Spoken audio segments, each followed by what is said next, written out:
বাম সংগঠনের ডেপুটেশন ঘিরে ধুন্ধুমার পরিস্থিতি দক্ষিণ দিনাজপুরের গঙ্গারামপুরে। পুলিশের সঙ্গে ধস্তাধস্তিতে জড়ালেন বাম কর্মীরা। 100 দিনের পরিবর্তে 200 দিনের কাজ, ক্ষেত মজুরদের দৈনিক মজুরি 600 টাকা করা সহ বিভিন্ন দাবিতে মঙ্গলবার বিডিও অফিসে ডেপুটেশন দিতে আসে সিপিআইএম এর কৃষক সংগঠন সারা ভারত ক্ষেত মজদুর ইউনিয়নের সদস্যরা। তবে সেখানে আগে থেকে মোতায়েন থাকা বিশাল পুলিশ বাহিনী এবং সিভিক ভলেন্টিয়ার বিডিও অফিসে প্রবেশদ্বার বন্ধ করে রাখে। এতে ক্ষেত মজদুর ইউনিয়ন এবং সিপিআইএম এর নেতাকর্মীরা বিডিও অফিসের ভেতরে প্রবেশ করতে না পেরে ক্ষোভে ফেটে পড়েন।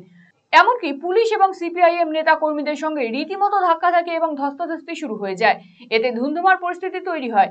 শেষে সংগঠনের 7 জন প্রতিনিধিকে বিডিও অফিসে প্রবেশ করতে দিলে পরিস্থিতি স্বাভাবিক হয়। এদিনের কর্মসূচিতে নেতৃত্ব দেন সিপিএম জেলা সম্পাদক নন্দলাল হাজরা, সিপিএম নেতা অচিন্ত চক্রবর্তী সহ অন্যান্যরা। আমরা গঙ্গারামপুর ব্লকে ডেপুটেশন দিচ্ছি সারা ভারত ক্ষেত মজুর ইউনিয়ন গঙ্গারামপুর থানা কমিটির পক্ষ থেকে।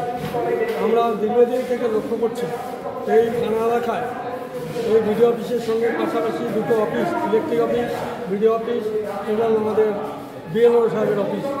এখানে আমরা দেখতে পাচ্ছি গরিব মানুষরা রেকর্ড করতে আসছে, সেখানে তাদেরকে সরাসরি রেকর্ডের কাগজ জমা নেওয়া হচ্ছে না, মোহরির দ্বারা নেওয়ার একটা ব্যবস্থা করেছেন বিএলও সাহেবের অফিসের সমস্ত যারা কর্মচারী আছেন তারা। সেখানে লক্ষ্য করছি আমরা যে আজকে অনেক টাকা তারা কৃষকদের কাছ থেকে নিয়ে রেকর্ডের ব্যবস্থা করছে। আদিবাসী সম্প্রদায়ের জমি 14C দ্বারা সেখানে সরলীকরণ করছে, তারা আটকে রেখে দিয়ে অন্য মাধ্যমে টাকা নিয়ে সেগুলো রেকর্ড করবার চেষ্টা করছে। 100 দিনের কাজ বন্ধ আছে, 100 দিনের কাজ 200 দিন করতে হবে, মজুরি 600 টাকা করতে হবে, বয়স্কদের ভাতা 6000 টাকা করতে হবে।